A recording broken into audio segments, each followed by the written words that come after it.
My third most listened to genre of music this year was anime. So, I'm pretty legit. I got some street cred in this, and this is probably gonna be the best top 10 anime list of the year that you're gonna see. So, fuck you, Watch Mojo.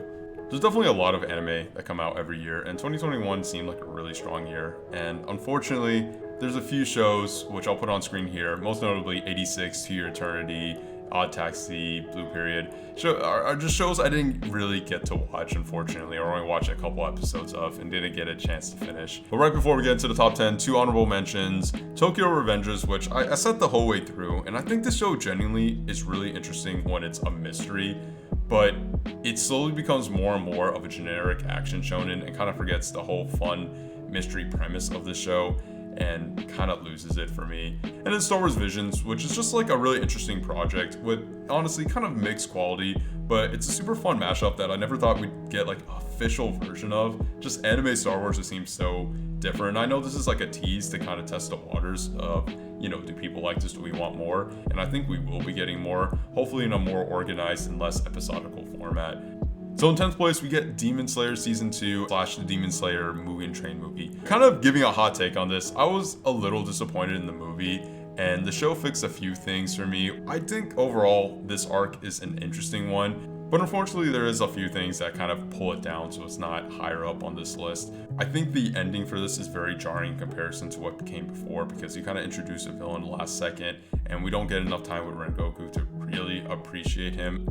But overall, it's Demon Slayer, so it's pretty good.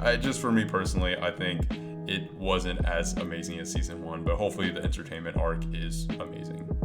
So number 9, we have the My Hero Season 5 and the My Hero movie. In a weird sense, this is the weakest season of My Hero and the weakest movie that we've gotten from My Hero. But the thing is, bottom tier My Hero is usually still better than most of the things out there. I really enjoyed the Class 1A versus Class 1B arc. While a lot of people think it's filler, I think it showcases a lot of interesting character growth and kind of addresses a major problem with the franchise in general, where they don't really show a lot of the characters aside from some of the major heroes and Todoroki, Deku, and Bakugo. I thought the Endeavor arc was fairly interesting. I like Endeavor as a character, and I think the redemption of him and his connection to his family was an interesting thing to see. The My Villain Academia arc is amazing in the manga, like literally one of the best arcs they give us, but unfortunately it's really like poorly done here. I'm really hoping season 6 kind of brings back a little more of the polish that My Hero usually has, and with the movie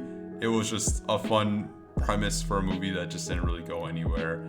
At number 8, we have Beastars Season 2. And it's weird because this is just another show that I'm just not going to recommend it to people realistically. But at the end of the day, I think it tells a really intriguing mix of a mystery, mixed with a slice of life, mixed with an action, mixed with a romance, mixed with like some furry shit. It just hops around a lot of genres while keeping a relatively same setting and characters who seem consistent despite having different elements to their personalities. Legoshi is still a super fascinating protagonist and stands out a lot from other shonen protagonists that we get, because he's flawed and unsure about himself, but he's super wholesome and he's not annoying while he's still delivering standout moments. Number 7, we had Wonder Egg Priority, which was a anime original show. This show tackles a lot of heavy themes, with fighting your internal demons, fighting your abusers, suicide, depression, all wrapped up in this super unique and interesting concept with good visualizations, great visual storytelling as well, designs, amazing music, great visuals, and a lot of focus on just mental health in general, with introducing these younger characters who all have great outward personalities and are very unique to themselves. And while it is disappointing the ending wasn't great, I don't think that takes away from it too much and still makes it one of the most interesting and fun watches of this year. At number 6, we have Komi Can't Communicate. Komi is such a cute, heartwarming show that really hones in on a great message of how living with social anxiety really is. Legitimately, like, the show is really funny. The humor is really well paced, well timed. Its characters are really likable in a weird way for how quirky and unique they are. It's genuine, it's pure, it's wholesome, and it's just really relatable in a lot of ways. At number 5, we have the second season of Megalobox, Nomad. Now, this is a heavier kind of show with a lot to say. It hits on a lot of different messages, appreciating the life that you have, moving forward from the past, just grief, addiction, regret, depression. And this one takes a really different approach of saying, hey, this isn't really that much about the boxing anymore. This is really just a character story about a lot of different people we see in different circumstances who are all really screwed over by society or bullies or the rich. The story takes its time while still using boxing as its core kind of action set pieces and kind of driving force to a lot of the plot. It's super unique way to do a sports anime with a greater focus on the drama and not as much about the physical battle as the mental one.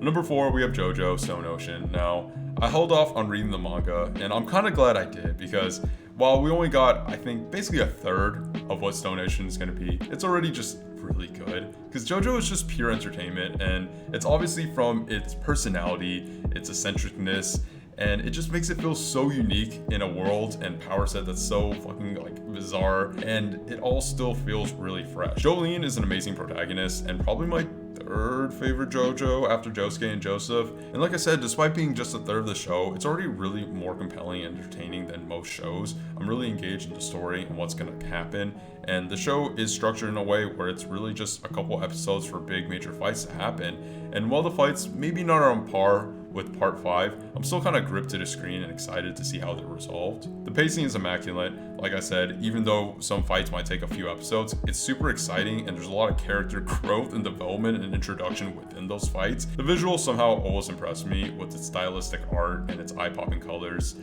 And lastly, it's just cool that, you know, you have a female-focused kind of story with a lot of female characters that are mostly handled tastefully.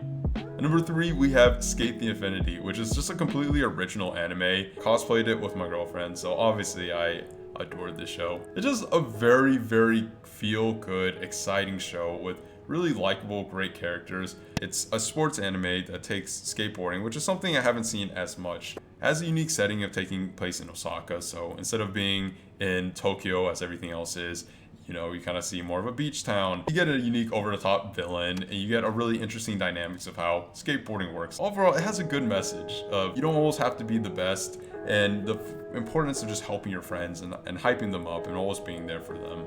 So yeah, I don't know, I just adore this show, and it's hard to put it all into words. It's just such an enjoyable 12-episode kind of anime that just introduces just really lovable characters. You just really root for them, and it's wholesome, and it might not be mind-blowing in some of its approach, but it's just super enjoyable with good humor, great heart, a great message, and just fun, great pacing, and exciting episodes. At number 2, we have Shingeki no Kyojin, or Attack on Titan for the normies. Kidding. Season 4. And obviously the big point of this is it's a time skip, right? We get to see all our characters years later. Eren is completely different. The world is very different, and there's a lot of mystery in this. This season very heavily is a human-to-human story with Titans thrown in. We had an amazing Marley arc, a return to Paradise Island, and then a great setup for what's to come. The mystery, the action, the drama, the heart, the themes, the messages, there's a lot going on here. And while I don't think Mappa perfectly adapted some of the stuff from the manga, and definitely skipped over some stuff that I think could have been focused on more, it is still really good Attack on Titan. And at number 1, we have Jujutsu Kaisen Season 1, Part 2, or Core 2. Yeah, I think Juju is just peak shonen. Just every element of this show works for me, and it's just the top of its genre for shonen. You get amazing characters, right? You basically have a new Naruto, you know, big 3 characters, and all of them I think are better than their respective counterparts, with Itadori just being an amazing protagonist in himself, while having enough heart and emotion and comedic timing to be a really likable guy that also has a lot of depth and a lot of struggles. I think the world is super unique. I like the enemy designs. I like the power sets that everyone has. The fights are fucking amazing. Like, I legitimately think the fights are some of the best I've ever seen in shonen, and they're super enjoyable. The music is top tier. The visuals are top tier. This is Mappa at their best. And the story is just intriguing. The whole mystery of it, it's definitely shonen, and it's shonen to its core. But I think it adds a lot of unique elements, a unique setting, and just does everything with such pinpoint precision. Jujutsu Kaisen Season 1 Core 2 is my top anime of 2021. So as usual, appreciate you watching. Anime is always tough. There's just so much, and you know, some people just have anime as their number 1 source of entertainment. And it's just hard to catch up with all these shows. While I really am happy with this list, definitely a lot of honorable mentions and a lot of shows I missed that could have been on here. Hopefully you enjoyed this nevertheless, and it means a lot to watch. And yeah, stay tuned for more top 10s for 2021, and see y'all next time.